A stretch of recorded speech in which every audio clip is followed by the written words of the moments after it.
Sou Jaci Davi de Oliveira, sociólogo e professor da Faculdade de Ciências Sociais da UFG. Também sou coordenador do Núcleo de Estudos e Pesquisas sobre Violência e Criminalidade, o NECRIV, né? E também estou na coordenação do programa de pós-graduação em Sociologia lá da UFG, além, né, de ser membro do Comitê de População de Rua do Estado, do Centro de Rua do Estado de Goiás.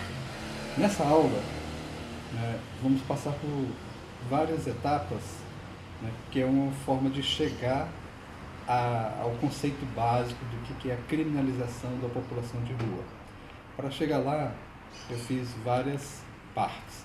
A primeira, nós vamos analisar um vídeo, né, onde aparece a primeira-dama do Estado de São Paulo, onde narra aquilo que é a ideia geral da sociedade, como que a sociedade vê a população de rua. Na segunda parte, né, nós vamos fazer uma análise. Quais as implicações desse tipo de discurso, né? Ainda mais vindo de uma pessoa que é responsável pela prática da assistência social no Estado, né? No caso da primeira-dama. Na terceira parte, a gente vai analisar um pouco de como funcionam os discursos de desqualificação, né? E como que esses discursos de desqualificação vai constituir naquilo que foi chamado durante, né, sobretudo ao longo dos anos de 1980 e na década de 90, por exclusão social. Nesse caso, nós vamos pegar um trabalho da professora Tânia Tosta e que analisa como se constrói o discurso da exclusão social. E, por fim, a gente vai analisar de que forma esses discursos de desqualificação, da construção da exclusão social, da desigualdade, desemboca num outro problema, que é o discurso da criminalização, certo? Então, esses discursos anteriores são fundamentais para que haja a prática da criminalização. E aí nós vamos trazer a perspectiva do Michel Mies, que mostra como que isso se faz e como que isso acaba se aplicando no dia a dia, na vida real, né, com o extermínio das pessoas da população de rua. Ok? Gente, hello! Hoje eu estou aqui no Palácio, hoje eu vim conhecer, rever minha amiga Bia Dória e falar com a nossa primeira-dama para conhecer os projetos sociais. Ó, tô de máscara, senão tem multa. Hello! Vamos lá! Bia, tem multa se não usar máscara, né? Tem multa, tem que usar máscara. Agora é assim, ó, pezinho. Agora é assim, pronto. Mulher faz o quê? Com salto, né? Assim, né? Com salto. Eu com o bracinho assim. Tudo bem, então? Tudo bem, querida? Que delícia, tá muito lindo aqui. Eu não sabendo, dá até para alugar? Tem aqui nos espaços, aqui tem vários espaços para ser alugados. Agora não, que os eventos estão suspensos. Sim, mas quando for reabrir. Nossa, não sabia, mas isso é inédito, né? É inédito. O governador criou isso exatamente para Achei poder super legal. fazer a manutenção do palácio. Olha, Então, a renda... O João Dória está sempre né? Ele é muito inteligente, se reinventando, né? Porque custa isso... Custa dinheiro, custa caro.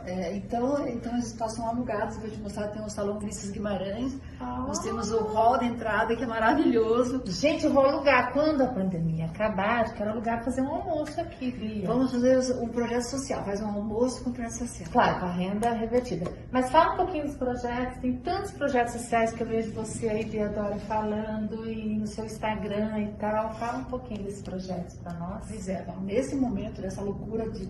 Antes já tínhamos os projetos em andamento, mas agora com a pandemia, com todos esses problemas... Quer sentar? Vamos sentar, Lu. Muitos projetos em andamento. O principal deles agora é o Inverno Solidário. Inverno Solidário. Que nós estamos arrecadando cobertores novos, nada de roupa usada. Hoje eu fiz uma doação para o Refúgio Brasil, do Márcio Moraes. Eu acho assim, a pessoa que tem uma empresa, não importa quem, qualquer pessoa pode ajudar, não precisa ser uma... Como é que é? Tem quantia mínima, máximo? Como que funciona? Não, qualquer pessoa pode ajudar. Nós temos vários projetos. O número 1 é o Alimento Solidário. Estamos distribuindo para todas as prefeituras, são 645 prefeituras. Nossa, gente, é muita prefeitura.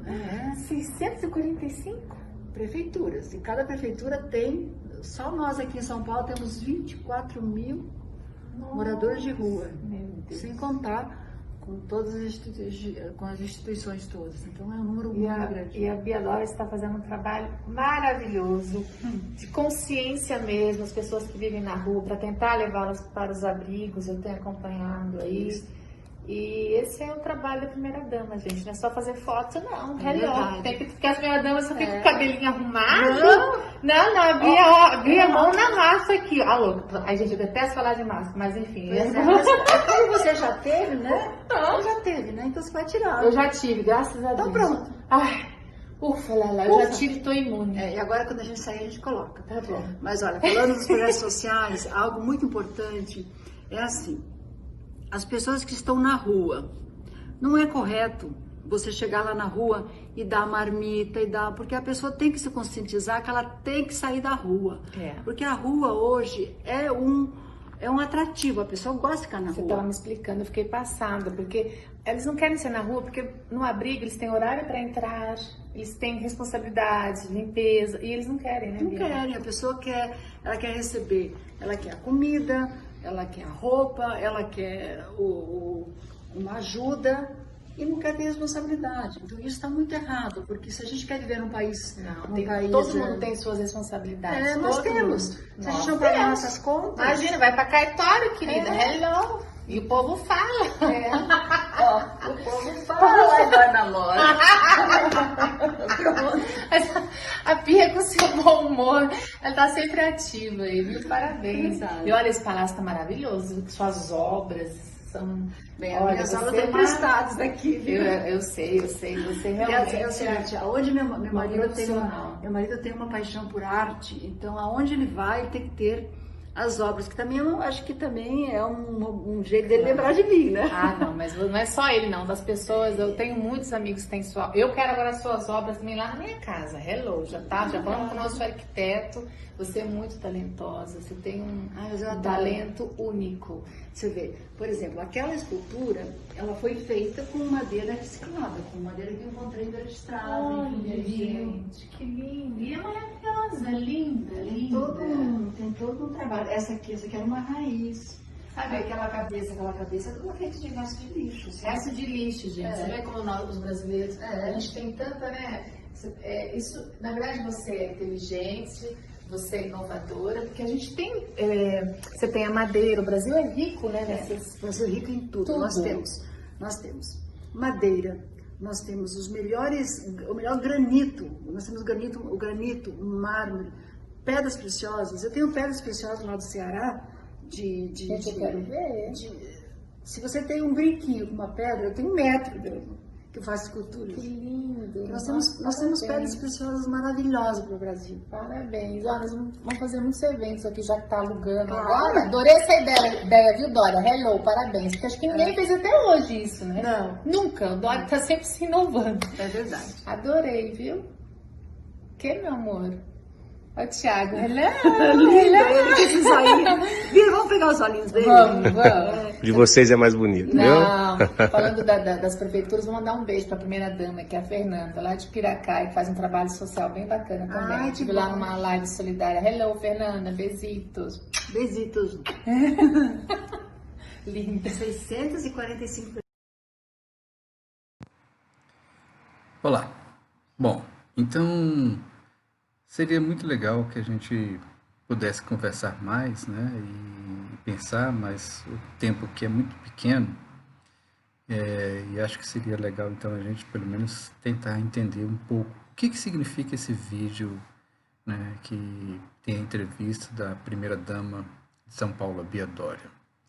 Acho que ele é muito emblemático porque ele expressa com muita clareza o distanciamento que existe entre a elite brasileira e a população em geral e, sobretudo, as pessoas em situação de rua. Teoricamente, ela foi entrevistada naquele dia para falar exatamente sobre o que ela está fazendo à frente, né, de uma pasta importante, que é a pasta da assistência social, e que deveria apontar para a melhora o crescimento ou os novos projetos que objetivam ajudar as pessoas em situação de rua. E é muito interessante porque, na verdade, tanto o ambiente quanto a própria entrevista se destoam completamente, né? O que menos se quer ver naquele espaço e o que se menos quer discutir naquele momento é o que fazer pela população de rua. Então, se vocês perceberam lá, ela está o tempo todo preocupada lá em demonstrar a opulência do espaço, né? Demonstrar as obras adquiridas, falar sobre suas joias, né?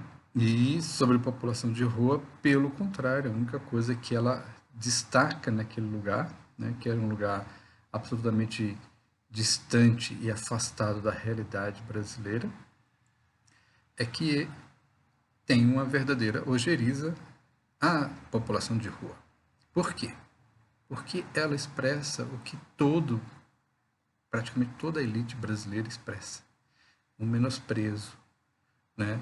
Um descaso e um desinteresse em pensar os problemas da população de rua. Né? Então o ambiente ele está muito demarcado.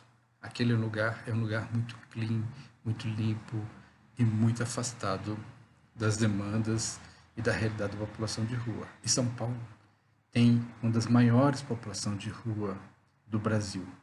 É onde deveria nascer e constituir-se projetos originais, projetos que pudessem ser modelo não só para o Brasil, mas para toda a América Latina. E, no entanto, o que a gente viu ali foi, né, uma demonstração de o quanto a elite, né, está deslocada e sem absolutamente nenhum interesse em resolver os problemas da sociedade brasileira. Bom, já na segunda apresentação que vocês verão, né, eu trago, para poder entender um pouco daquela realidade que a Bia Dória acaba destacando, né, eu trouxe uma discussão que foi feita, né, pela professora Tânia Tosta, socióloga da Universidade Federal de Goiás, e que fez pesquisa sobre população de rua no Distrito Federal. E ela vai trabalhar e vai desenvolver no seu artigo, né, que ela escreve, sobre as teorias da exclusão social. E tem uma coisa que é interessante na teoria da exclusão social, né, porque ela se reporta a um outro problema, né, que não é exclusivamente a questão da pobreza. Né? As teorias da exclusão social não estão substituindo a discussão sobre pobreza, nem sobre desigualdade, mas ela retrata um problema novo, que é uma nova visão que se constitui na sociedade a partir do momento em que as pessoas passam a não ser mais importantes para o mercado de trabalho. Então, lá nos anos 70, a gente tinha teorias que estavam preocupadas com a inclusão daquela parcela que ficava à margem do sistema econômico. Né? Então, inclusive, quando você vai ler os textos desse período, quando a gente falava em marginal, a gente não estava falando no criminoso, no bandido, mas é quem estava à margem do sistema. Então, o objetivo era produzir crescimento econômico, né, de forma que ele englobasse as pessoas que estavam desempregadas e aí alimentasse o sistema capitalista. Nos anos 80, o que a gente vai observar é que o sistema começou a entender que nem todo mundo era necessário. E aí você começa uma nova perspectiva. O que eu vou fazer com o pobre se ele não me interessa do ponto de vista econômico? Se não existe possibilidade de um crescimento que inclua essas pessoas? E aí as nossas teorias da exclusão social, ela vai abordar sobre isso, sobre o momento em que a pessoa se torna desnecessária do ponto de vista econômico. E as teorias da nova exclusão social vão mais além, porque ela fala a pessoa se torna desnecessária economicamente, portanto não existe emprego, não existe mercado para ela. Ela se torna politicamente incômoda, porque as pessoas não querem ver aquelas pessoas desempregadas. É o caso da Bia Dória, né, quando ela fala assim, os moradores de rua são preguiçosos, eles não querem trabalhar, eles não querem dureza, eles não querem receber tudo de graça.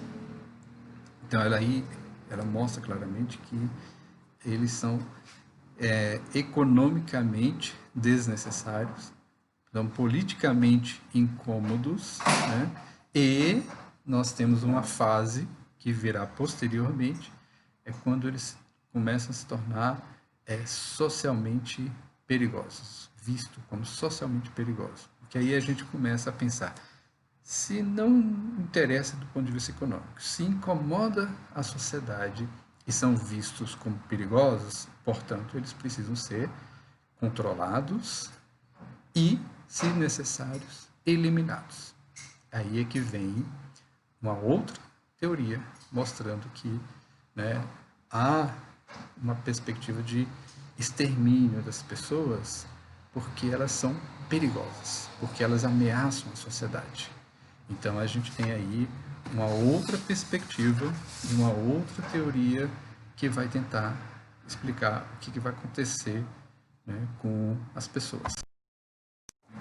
Bom, existem várias discussões sobre como que eu vou explicar o extermínio das pessoas.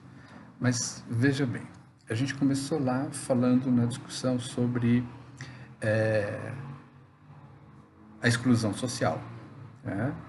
Como que a exclusão social ela acaba apresentando um cenário em que as pessoas são economicamente desnecessárias, né? E como que elas podem se tornar não só economicamente desnecessárias, mas politicamente incômodas e ao mesmo tempo, né, socialmente perigosas. No momento em que elas se tornam socialmente perigosas, a gente começa a construir um outro cenário na sociedade. Então, que é o processo inicial de construção da criminalização. Isso está muito claro lá nas teorias, já vem isso desde Lombroso, vocês vão ver lá, né? Vocês já devem ter visto isso muitas vezes, na verdade, que vai dizer assim, olha, isso está na carga biológica. Né? A novidade do processo, assim, a carga biológica foi eliminada porque ela não consegue criminalizar, primeiro que ela não tem respaldo, de fato, científico, mas ao mesmo tempo ela também não criminaliza muitos iguais, né? E aí a teoria, né, não conseguia responder à realidade social.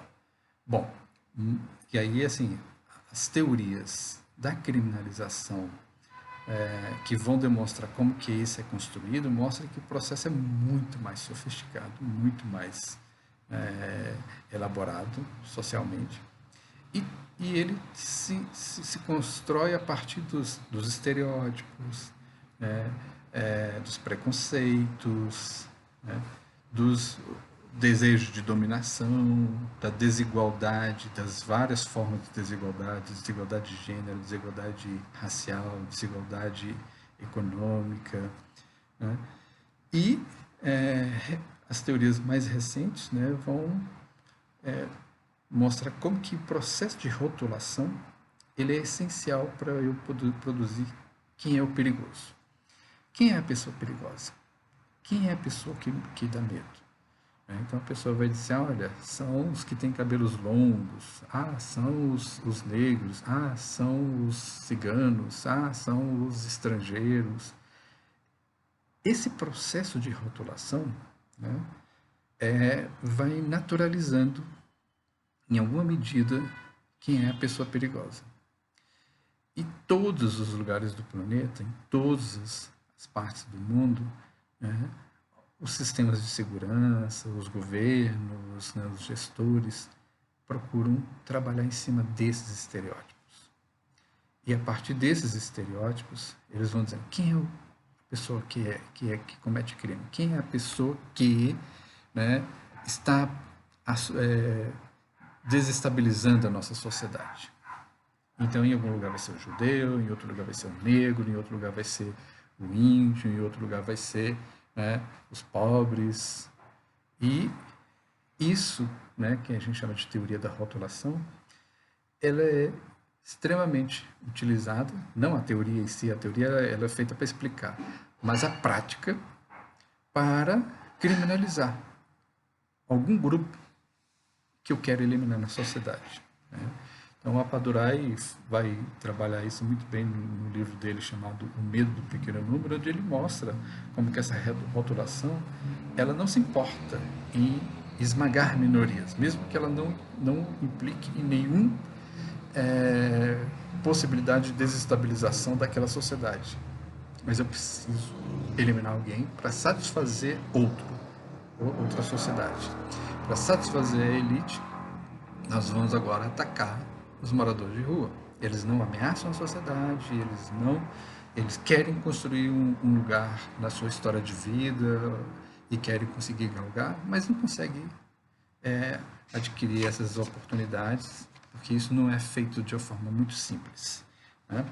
E o Michel Ulisses mostra isso muito claramente no Brasil, onde ele vai mostrar, né, a partir da teoria dele, a teoria da criminalização, onde que ele demonstra, pelas pesquisas que ele desenvolve no Rio de Janeiro, esse processo, né, de criminalização e de como que o marginal foi transformado, né, na vítima preferencial da polícia, né, porque aqueles estereótipos eram fundamentais para que a gente pudesse dizer que esse é que é o criminoso, aquele outro não importa, né, deixa de lado, né?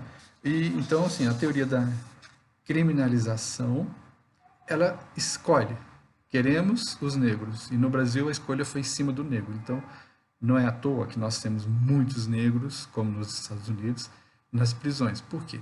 Porque o negro é a figura suspeita. Eu me lembro que em Brasília eu fiz um curso para a polícia e eles falavam assim, mas a gente sempre encontra drogas com tais pessoas. Eu falei assim, quem é que vocês abordam nas ruas? Tais pessoas. Claro, se você aborda sempre essas pessoas, você só vai encontrar com essas. Mas se você começar a abordar outros segmentos sociais, você vai começar a encontrar também com outros segmentos sociais, certo? Então, mas a rotulação não permite pensar em outras possibilidades. Então, e a rotulação, ela vai produzir um processo de criminalização. E no processo de criminalização, eu sempre vou dizer quem é a pessoa perigosa, quem é a pessoa que está prestes a cometer um crime e que, portanto, também tem amplas possibilidades de serem eliminadas. E isso a gente assistiu no estado de Goiás, né, principalmente em Goiânia, na última década, onde a gente teve um extermínio extraordinário de pessoas, de população de rua. Elas eram economicamente desnecessárias, politicamente incômodas, né, e eram vistas socialmente como perigosas, portanto, passíveis de eliminação.